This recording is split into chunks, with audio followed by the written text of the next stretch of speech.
मी आता उभा आहे बदलापूरच्या मांजर्ली भागामध्ये। सकाळच्या सुमारास याच ठिकाणी सिलेंडरचा भीषण असा स्फोट झालेला होता। मांजर्लीतल्या म्हात्रे चौक परिसर आहे, या ठिकाणी हा सिलेंडरचा स्फोट झालेला होता। इथल्या शेजारच्याच नामदेव प्लाझा इमारतीतील वॉचमन सकाळच्या सुमारास या ठिकाणचा कचरा जाळत होता आणि कचरा जाळत असतानाच इथे एक जुनी हातगाडी होती आणि त्या हातगाडीवर हा सिलेंडर होता।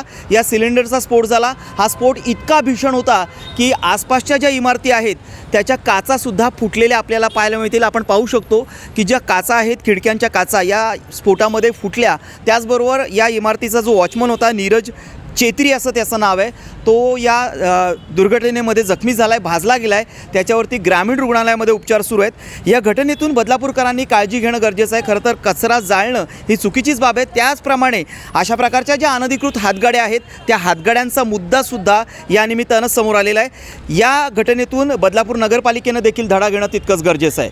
मयुरेश कडव, एकमत न्यूज, बदलापूर।